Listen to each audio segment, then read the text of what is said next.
Hello team, very good afternoon to everyone. Welcome back to tutorials academy. I hope आप सभी की तैयारी काफ़ी अच्छी चल रही है और आप लोग रिवीजन कर रहे हो, नोट्स बना रहे हो, साथ ही साथ क्वेश्चन भी प्रैक्टिस कर रहे हो, राइट। चलिए, तो आज का जो सेशन है वो जनरल नॉलेज एंड अवेयरनेस का थर्ड सेशन है। 2 और प्रीवियस सेशन हो चुके हैं। जिन्होंने नहीं देखा है उनसे रिक्वेस्ट है कि वो सारे सेशंस भी वॉच करें। और आज का एम ये है कि आपको एक इंफॉर्मेटिव सेशन दिया जाए जो कि आपके एनसीएल असिस्टेंट फोरमैन एग्जामिनेशन के लिए इंपॉर्टेंट हो, एंड अदर्स जो लोग भी जनरल अवेयरनेस और नॉलेज की क्वेश्चन को सॉल्व करना चाहते हैं उनके लिए भी सेशन इंपॉर्टेंट है। तो चलिए आज का सेशन स्टार्ट करते हैं। यस, क्वेश्चन नंबर 1, या In which of the following inscriptions Ashoka made his famous declaration, "All men are my children"?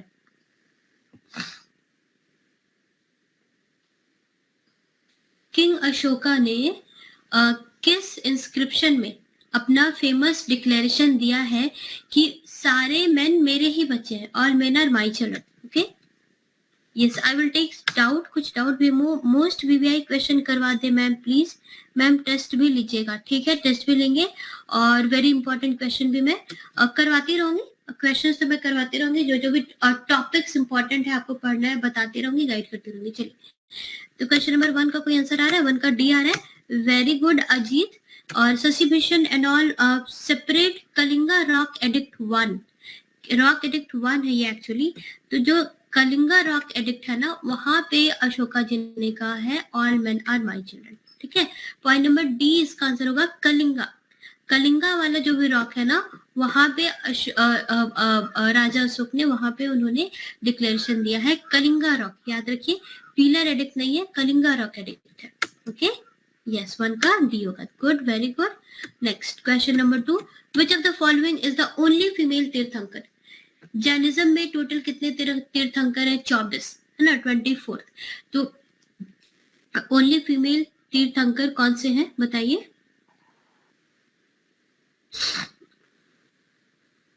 तीर्थंकर का मतलब क्या होता है? कोई ऐसा सेवियर, कोई सुप्रीम स्पिरिचुअल टीचर जो कि आपको धर्म सिखाता है। तो 24 तीर्थंकर हैं अभी, और जिसमें कि ओनली फीमेल तीर्थंकर है हमारी ये मल्लिनाथ, है ना। यस, और 2 का डी है। हिंदी में लाइक क्वेश्चन, ठीक है, मैं हिंदी कन्वर्जन का भी कोशिश कर रही हूँ, ठीक है। मैं आपको अपडेट करूंगी, अब कोशिश करूंगी कि नेक्स्ट सेशन, कुछ सेशन हिंदी में भी लिया जाए। चलिए अभी फिलहाल हिंदी में बात कर लेते हैं। फीमेल तीर्थंकर कौन है? मल्लिनाथ। हाँ, पॉइंट नंबर बी, ये श्वेतांबर, 2 तरह के सेक्ट होते हैं जैनिज्म में, श्वेतांबर और दिगंबर। तो मल्लिनाथ जी जो थी ना, वो श्वेतांबर सेक्ट से थी, and she acknowledge the possibility of women attending जिनाहुड। वो 19th tirthankara is a female named Malli, who is the only female tirthankara belonging to Shvetambara sect. ये 19वीं तीर्थंकर थी मली। ओके, क्वेश्चन नंबर 3 देखेंगे। A 1,300-year-old Buddhist stupa has been recently unearthed in which state? कुछ general knowledge, general awareness के question है, recent news से लिंक्ड होते हैं, तो रिसेंट न्यूज को भी आप लोग ध्यान देते रहिए। उड़ीसा है ना। 1-3 का आंसर किसी को पता है? 3 का ए, बिहार। बिहार में जनरली मिलते हैं बुद्धिस्ट के स्तूप, काफी सारे हैं, लेकिन इस बार जो आंसर है उड़ीसा है, I think. Yes, Orissa. Orissa में आर्कियोलॉजिकल सर्वे ऑफ इंडिया ने 1300 साल पुराना एक बुद्धिस्ट स्तूपा फाइंड आउट किया है, जाजपुर, उड़ीसा का जाजपुर में। And state-run Odisha Mining Corporation was excavating Condorite stone for their usage in ambitious product to transform Puri into a World Heritage City. तो पूरी के लिए कुछ एक्सकेवेशन हो रहा था, पूरी को वर्ल्ड हेरिटेज सिटी बनाने के लिए। तो वहां पर उड़ीसा के जजपुर में एक बहुत ही पुराना, 1300 साल पुराना बुद्धिस्ट स्तूपा मिला है। नेक्स्ट, विच स्टेट और UT hosted the Kodava hockey festival?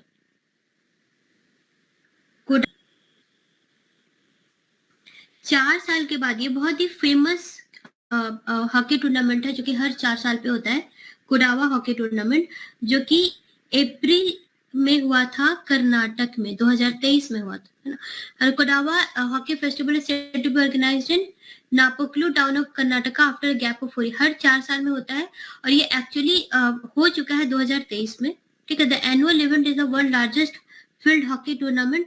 Kodava community is the hilly district conducts the inter-family hockey tournament every year where players from 200 families participate. आपको क्या क्या याद रखना है? पहला चीज, कोडावा हॉकी फेस्टिवल हर 4 साल में होता है और ये 2023 में कर्नाटक में हुआ है. ओके, कोडावा हॉकी फेस्टिवल से रिलेटेड है. अगर ये नाम आप सुनेंगे कोडावा, तो ये हॉकी फेस्टिवल से रिलेटेड है जो कि इंडिया में हर 4 साल में होता है. लास्ट टाइम कर्नाटक में हुआ है 2023 में. Which country announced to invest 7,200 crore in Uttar Pradesh?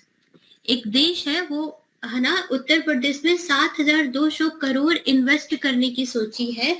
Malls बनाएंगी, होटल्स बनाएंगी और काफी सारे और भी रेस्टोरेंट्स भी बनाएंगी. तो उत्तर प्रदेश में, राइट. तो किस कंट्री ने अनाउंस किया है? क्वेश्चन नंबर 5 का आंसर बी और डी दोनों आ रहा है. बी है, जापान. जापान ने अनाउंस किया है 7,200 करोड़ वो इन्वेस्ट कर रही है ना. तो एक समिट हुआ था actually, Uttar Pradesh global investor summit.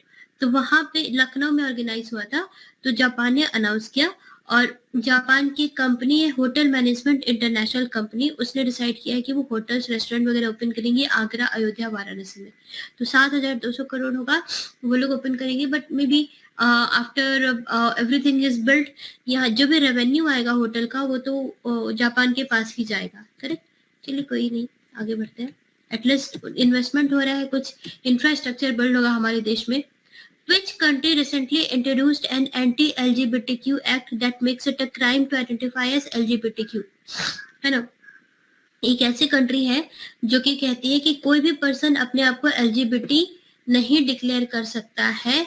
LGBTQ identify करना एक तरह का क्राइम है ना. ले गेस्पियन, बाइसेक्सुअल एंड ट्रांसजेंडर, राइट. हाँ, तो उनको आइडेंटिफाई करना एक क्राइम माना गया. इंडिया में तो ऐसा कुछ भी नहीं है फिलहाल, लेकिन किस कंट्री ने अनाउंस किया है कि LGBTQ आइडेंटिफाई करना एक क्राइम है? 6 का आंसर बी भी आ रहा है और सी भी आ रहा है. 6 का आंसर हो जाएगा डी. आप लोग इनफैक्ट रॉन्ग आंसर कर रहे हो 6 का. 6 का किसी ने सही आंसर नहीं किया. 6 का आंसर हो जाएगा point number D, Uganda. Uganda ने आइडेंटिफाई किया है. इनफैक्ट रिसेंटली बोला है कि एक रिसेंटली इन्होंने एंटी LGBTQ एक्ट लागू कर दिया है ना. तो Uganda one of the 30 African countries है जो कि सेम सेक्स एक्ट को बैन करती है ना. सेम सेक्स एक्ट को बैन करती है. Okay. The bill proposes death penalty, है ना, death penalty for aggravated homosexuality. Aggravated मतलब बढ़ाकर. which includes having sex with someone who is HIV positive or repeat offender. चलिए आगे बढ़ते हैं. Question number 7.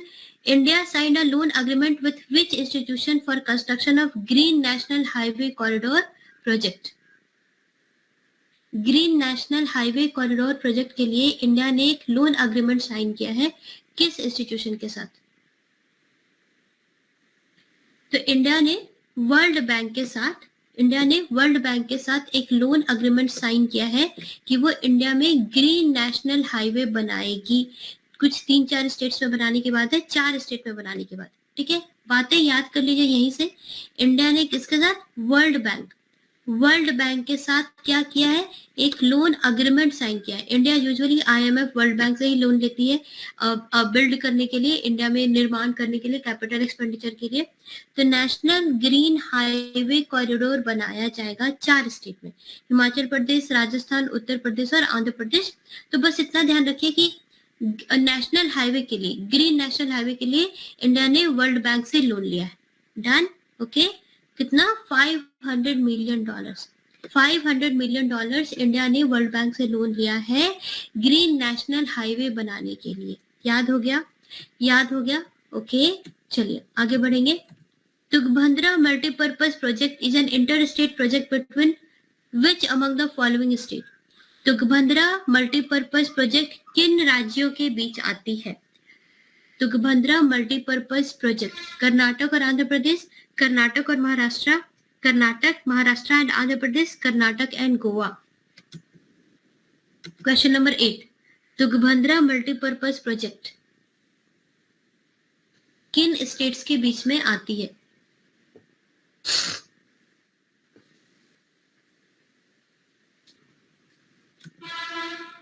एट सी भी आ रहा है आंसर और 8 का आंसर ए भी आ रहा है.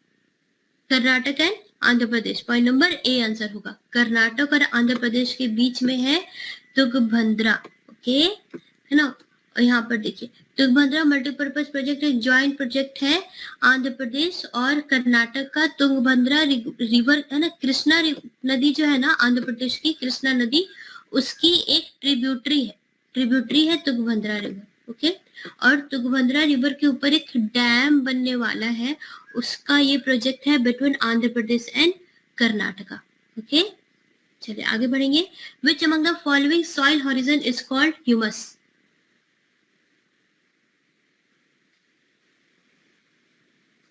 सॉइल से रिलेटेड ये क्वेश्चन है, सॉइल हॉरिजन। देखिए सॉइल हॉरिजन याद करने का मैं आपको तरीका बताती हूँ। आप मिट्टी देखते हो ना कहीं पे भी, लैंड है, ठीक है, सपोज ये लैंड, ठीक है। तो जो सबसे पहला लेयर होता है ना, जिसमें आपको कुछ पेड़ पत्ते गिरे हुए हैं, जो सबसे ऊपर की मिट्टी होती है वो है ओ हॉरिजन, ठीक है। उसके बाद जो नीचे का लेयर आता है ए हॉरिजन। ए हॉरिजन में थोड़े मिनरल्स होते हैं, थोड़ी ज्यादा मिनरल्स।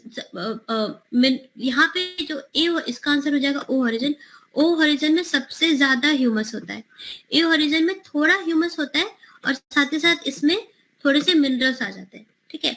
और उसके बाद यहाँ पर ओ के बाद आता है ई, और फिर आता है बी, फिर आता है R, sorry O A B C, O A B C, O A B और फिर सी। तो सबसे top layer of soil is called O horizon, जिसमें सबसे ज्यादा ह्यूमस होता है, ठीक है। सबसे ज्यादा ऑर्गेनिक लेयर हमारा टॉप लेयर होता है। उसके बाद ऑर्गेनिक, सबसे ज्यादा ऑर्गेनिक लेयर, सबसे ज्यादा लेयर जिसमें ह्यूमस होता है वो ओ है। फिर नीचे बढ़ते जाएंगे तो ए बी सी आता चला जाएगा, और धीरे धीरे नीचे चले जाएंगे ना, सी के बाद नीचे, तो धीरे धीरे रॉक की स्ट्रक्चर होता जाएगा। ऊपर में मिनरल होगा और सॉल्ट हो सकते हैं, अदर ऑर्गेनिक मैटर हो सकते हैं, वेदर्ड रॉक होंगे, और धीरे धीरे जैसे नीचे आते चले जाएंगे तो ये रॉक की स्ट्रक्चर होता जाएगा, okay.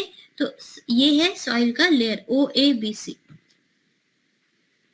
Next, which among the following matches of mountain pass and their states are correct? Her state में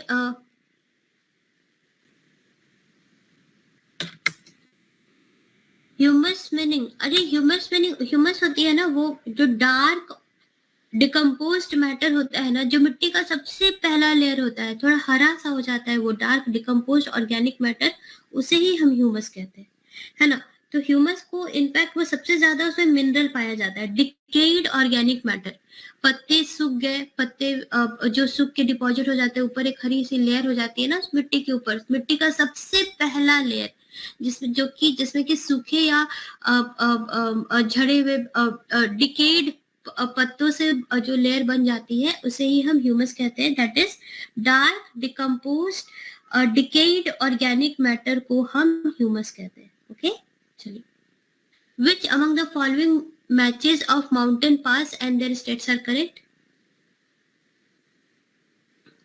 लाइपुलिक उत्तराखंड, नाथुला सिक्किम में है, शिपकिला हिमाचल प्रदेश में है, और जोजिला जम्मू एंड कश्मीर में है। पॉइंट नंबर डी हमारा आंसर हो जाएगा।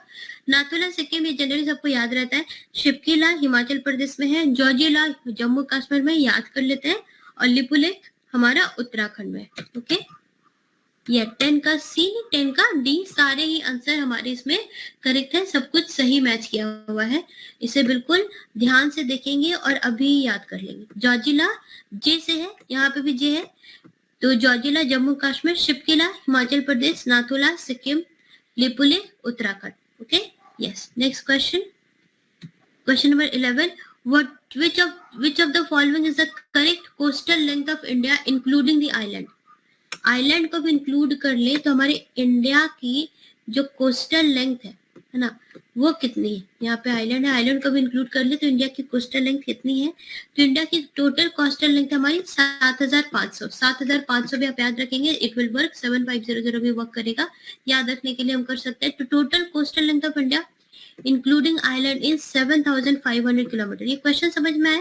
कोस्टल लेंथ मतलब जितने भी हमारे जो समुद्र के किनारे जो भी एरिया है ना, उनकी लंबाई कितनी है, दीज आर दी कोस्टल। अगर यहाँ पे हमारा गुजरात हो गया, फिर यहाँ पे हमारा वेस्ट बंगाल हो गया एंड ऑल, आप समझ पा रहे हैं, है ना। ये अगर हम लोग रफली इंडिया के स्ट्रक्चर समझे तो ये है हमारा कोस्टल एरिया। तो कोस्टल एरिया का टोटल लेंथ कितना है आइलैंड को इंक्लूड करके भी, तो ये अगर आइलैंड है, आइलैंड को इंक्लूड करके टोटल कोस्टल एरिया का लेंथ कितना है, तो 7,500 किलोमीटर हो जाएंगे।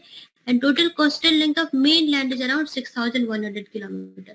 सिर्फ मेन लैंड की बात करें, आइलैंड को हटा दे, सिर्फ मेन लैंड की बात करें, इतना और इतना, तो वो हो जाएगा 6,100 किलोमीटर। कितना होगा? 6,100 किलोमीटर। ठीक है, एक बार मैं कमेंट सेक्शन में पढ़ूंगी। मैम नेक्स्ट टाइम से प्लीज हिंदी में लाएं या फिर इंग्लिश हिंदी दोनों में लाएं। अच्छा ठीक है, ओके, मैं कोशिश करूंगी पूरा। Ritam Kumar, I will definitely try, पूरी कोशिश करूंगी दोनों लैंग्वेज में आपको क्वेश्चंस प्रोवाइड हो। मुझे कुछ और some 4-5 sessions will be there GK in GK and GS, तो वो सारे मैं हिंदी में भी कराने की कोशिश करूंगी, बिल्कुल। Next question number 12, what percent of total geographical area of India is covered by Thar desert? India का कितना ज्योग्राफिकल हिस्सा थार डेजर्ट से कवर्ड है? थार डेजर्ट से कवर किया हुआ ज्योग्राफिकल एरिया इंडिया का कितना परसेंट है? समझ आ रहा है क्वेश्चन? थार डेजर्ट से कवर किया हुआ इंडिया का ज्योग्राफिकल एरिया कितना परसेंट ऑफ इंडिया का ज्योग्राफिकल एरिया थार डेजर्ट से कवर है? हमारा आंसर हो जाएगा यहाँ पे 5%। 5% मतलब इतना बड़ा है थार डेजर्ट इतना बड़ा है कि इंडिया का 5% हिस्सा थार डेजर्ट का ही है। इमेजिन, है ना, इतना बड़ा है हमारा थार डेजर्ट, सिर्फ और सिर्फ डेजर्ट ही है। तो about 5% of total geographical area of India is covered by Thar desert. The state of Rajasthan has more than 60% of the desert. Rajasthan में का 60% से ज्यादा एरिया सिर्फ और सिर्फ डेजर्ट ही है ना। तो इंडिया का कितना बड़ा एरिया सिर्फ डेजर्ट का है। क्वेश्चन नंबर 13 देखिए, वेरी वेरी इंपॉर्टेंट, ये बहुत ज्यादा इंपॉर्टेंट है। Right to free and compulsory education act, सबसे पहले ये आरटीई एक्ट है ना। आरटीआई एक्ट कब आई है? Right to information. RTI act कब आई है? राइट टू इंफॉर्मेशन 2005 में आई। ठीक है, याद करेंगे, RTI act right to information 2005 में आई है। और RTE act right to education, right to free and compulsory education, ये 2009 में आई थी और 2010 में लागू हुई थी। ठीक है, तो ये क्या बताती है? ये बताती है एक justiciable legal framework for providing free and compulsory education to the children in the age group of. ये बताती है कि जो भी बच्चे, इसका आंसर क्या होगा? 13 का आंसर है सी, यस। कि जो भी बच्चे 6 से 14 साल के हैं उनके पास अधिकार है कि उनको फ्री और कंपल्सरी एजुकेशन मिले। इस तरह का एक लीगल फ्रेमवर्क बनाने की बात करती है आरटीई एक्ट 2009। हर इंडिया का हर बच्चा जो कि 6 से 14 साल का है ना, उसे अधिकार है कि उसे फ्री और कंपल्सरी एजुकेशन मिले। राइट, यस, 13 का सी। Who among the following elects the president of India? President of India का चुनाव कैसे होता है? लोकसभा से, राज्यसभा से, elected representative of Lok Sabha, Rajya Sabha और स्टेट असेंबली, या फिर लोग डायरेक्टली चूज करते हैं? प्रेसिडेंट ऑफ इंडिया का चुनाव कैसे होता है? डायरेक्टली लोग चूज करते हैं, लोकसभा के लोग, राज्यसभा के लोग, या फिर लोकसभा, राज्यसभा और जो स्टेट असेंबली होती है वहां के कुछ लोग मिलकर चूज करते हैं। चलिए, क्वेश्चन नंबर 14 का आंसर मैं सभी का चेक करूंगी। 14 का आंसर सारे लोग आंसर कीजिए। 10 सेकंड में I will check the answer of everyone.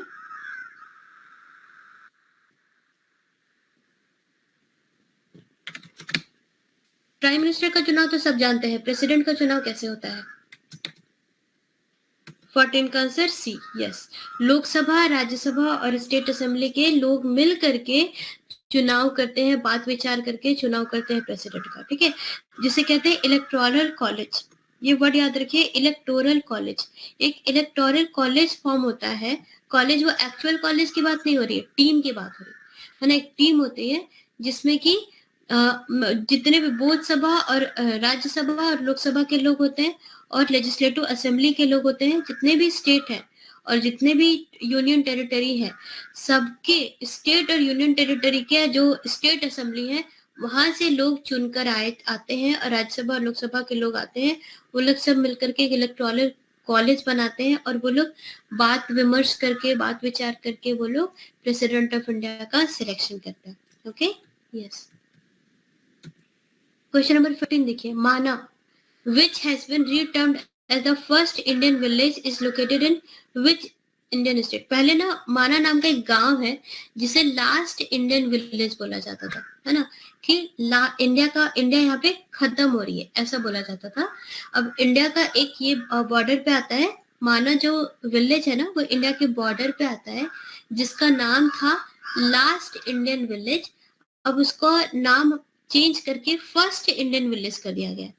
पहले माना को क्या बोला जाता था, लास्ट इंडियन विलेज, अब क्या बोला जाता है, फर्स्ट इंडियन विलेज। ये किस स्टेट में है ये आपको बताना है। क्वेश्चन नंबर 15 का आंसर पता है?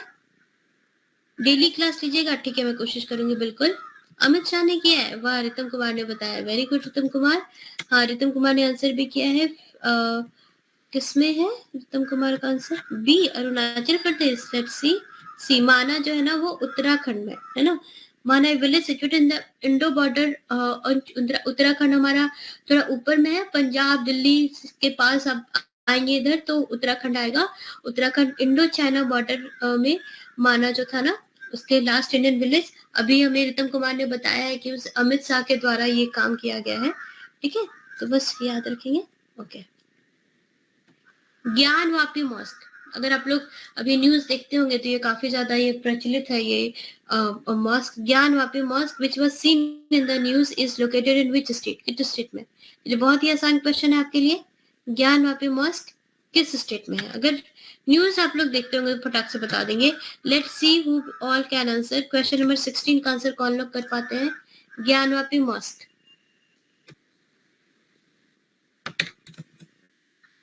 स्टेट का बी है answer, yes, very good. Uttar Pradesh में, हाँ उत्तर प्रदेश में है ये। ज्ञानवापी मॉस्क हमारा वाराणसी में औरंगजेब ने बनाया था, ठीक है। तो recently Varanasi court issued instruction for a scientific investigation of Gyanvapi mosque ground to be conducted by archaeological survey of India. हाँ, तो वही ज्ञानवापी मॉस्क पे ही हमारा यहाँ पे विवाद चलता रहता है। अभी टीवी में भी काफी ज्यादा विवाद हमने देखा है। चलिए क्वेश्चन नंबर 17 देखिए, ये एक साइंटिफिक कॉन्सेप्ट है यूट्रोफिकेशन का, ठीक है। यूट्रोफिकेशन क्या होता है थोड़ा समझने की कोशिश करेंगे इस क्वेश्चन के थ्रू। Eutrophication is due to lack of oxygen and severe reduction in water quality fish and other animal population which ultimately destroys the particular ecosystem। देखिए होता क्या है, अब कहीं कहीं पर ऐसा होता है ना कि नदियां थी और अभी यमुना नदी जैसी थी, ठीक है।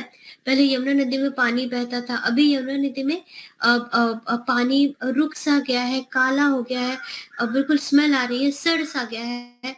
ऐसा बस कि आसपास भी कहीं आपने देखा होगा, और कहीं ना कहीं आपको बैंगलोर में भी कहीं कैसा देखने को मिलता है।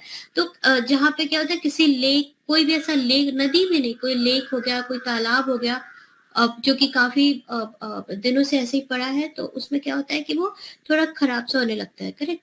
तो उसका जो वाटर क्वालिटी है वो खराब हो जाती है, और उसके अंदर बस वाटर क्वालिटी खराब हमारे लिए नहीं होती, वाटर के अंदर जो एक्वेटिक लाइफ होती है, जो मछलियां होती है और जो अदर एनिमल्स होते हैं, वो सब भी वहां पे क्या हो जाता है, उनकी भी डेथ होने लग जाती है।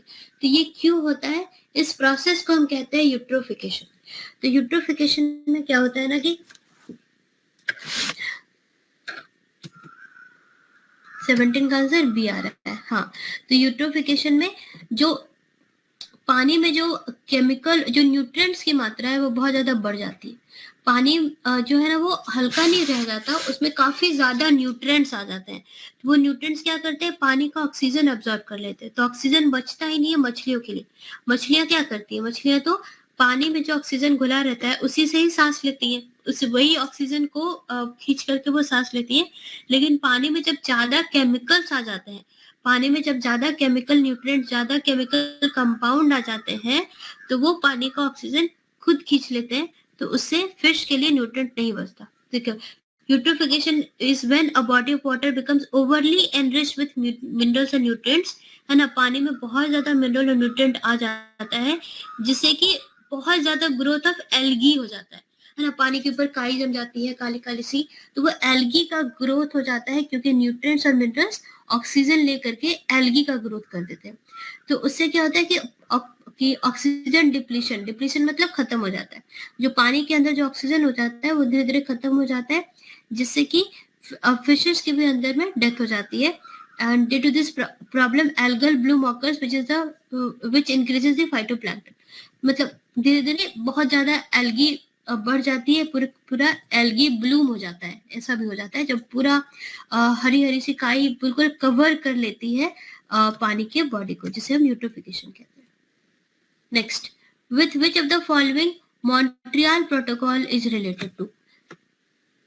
मॉन्ट्रियल प्रोटोकॉल हमारा ना एक कोड है VMK। तो ओजोन लेयर के लिए, ओजोन लेयर की प्रोटेक्शन के लिए 3 प्रोटोकॉल है, Vienna protocol, Montreal protocol, Kigali agreement. VMK is for ozone, Vienna VIENNA,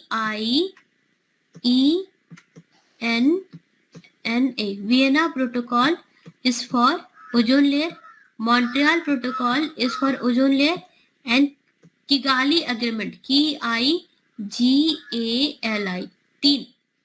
तीन हमारी चीज हम ओजोन के लिए याद रखेंगे, ठीक है। एक और प्रोटोकॉल है क्योटो प्रोटोकॉल, वो है किसके लिए? CFC के लिए, क्लोरोफ्लोरोकार्बन या फिर green house gas. Kyoto protocol is for green house gas, ठीक है। तो ग्रीन हाउस गैसेस के लिए क्योटो प्रोटोकॉल है, और फिर से बता रही हूँ ओजोन लेयर को प्रोटेक्ट करने के लिए VMK 3 चीजें हैं, वियना, मॉन्ट्रियल एंड किगाली, ठीक है। यस 18 का आंसर सी दिया है लोगों ने। Next, who gave the theory of relativity? Who gave the theory of relativity? Albert Einstein. Yes 19 का आंसर बी भी करे ब्रिजेश। आर्चिमिडीज का सिद्धांत क्या है? तो that is different, Albert Einstein होगा, करेक्ट। चलिए नेक्स्ट, चलिए आज मैंने बस 20 क्वेश्चंस ही प्रिपेयर किए हैं।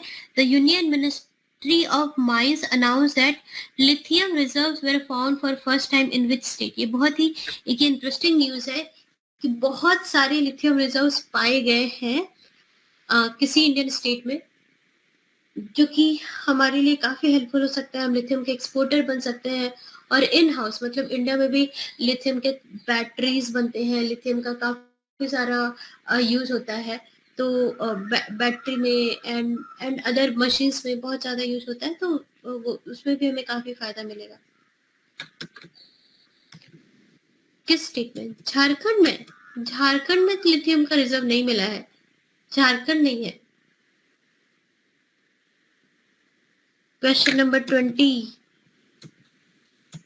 आप लोग तुक्का तो नहीं मार रहे हो ना? पता है आंसर, ABCD सारे आंसर आ रहे हैं। इसका आंसर है जम्मू एंड कश्मीर। याद रखिए, जम्मू एंड कश्मीर में लिथियम के रिजर्व्स मिले हैं पहली बार। ओके, तो जो जियोलॉजिकल सर्वे ऑफ इंडिया है, कोई भी ऐसा रिजर्व्स वगैरह है ना, जियोलॉजिकल सर्वे ऑफ इंडिया बताती है, उसने 5.9 million tons of lithium resources, इतना ज्यादा million ton of pure lithium नहीं, लिथियम रिसोर्सेस मिले हैं 5.9 मिलियन टन। उसको फिर बाद में भी रिफाइन करना पड़ेगा तब तो। इससे क्या होगा? इससे manufacturing of rechargeable batteries in electric cars, smartphone, laptop, सब जगह लिथियम यूज होता है। और साथ ही साथ हम जो लिथियम इंपोर्ट करते हैं वो नहीं करेंगे, हमारा इन हाउस लिथियम का प्रोडक्शन होगा, तो हमारे पैसे बचेंगे, और इनफैक्ट हम लोग लिथियम एक्सपोर्टर भी बन सकते हैं, इतना ज्यादा मिलियन रिजर्व है तो, है ना। नेचुरल रिजर्व्स होना किसी भी देश की इकोनॉमी को बूस्ट करने के लिए बहुत ही अच्छा सिग्नल होता है। राइट। चलिए, तो आज का सेशन में बस इतना ही, और मैक्सिमम सेशन में लेने की कोशिश करूंगी। और जैसा पहला फीडबैक तो ये रहा, दूसरा फीडबैक रहा कि हिंदी में, तो ये दोनों ही मैं बताऊंगी। और एक और मुझे फीडबैक मिला कि वेरी इंपॉर्टेंट क्वेश्चन या वेरी इंपॉर्टेंट टॉपिक्स हमें बता दिया करें। तो ये तीनों फीडबैक पे ध्यान दिया जाएगा और नेक्स्ट सेशन में अकॉर्डिंगली सेशन होगा। ठीक है, मैं तुक्का लगा हूँ, मुझे पता चल रहा है, मुझे लगता है कि कुछ बच्चे तुक्का लगा रहे हैं और कुछ एक्चुअली पढ़ाई भी किए हैं, उनको पता भी है, ये भी मुझे समझ में आ रहा है।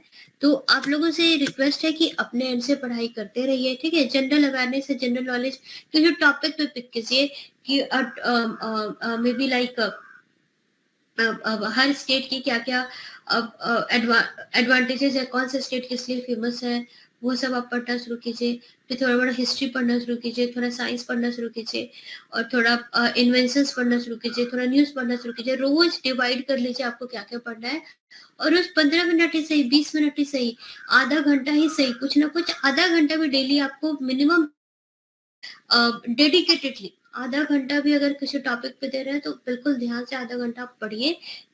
जरूर एक रूटीन बना लीजिए, जरूर ये हेल्प करेगा आपको। ठीक है, आधा घंटा दीजिए, 1 घंटा दीजिए, 2 घंटा दीजिए, जितने भी प्रिपरेशन आपको आपकी जैसे भी प्रिपरेशन है उसके अकॉर्डिंग, बट रोज दीजिए और ध्यान से पढ़िए। राइट, चलिए, so with this I will be ending the session today and thank you all for your time.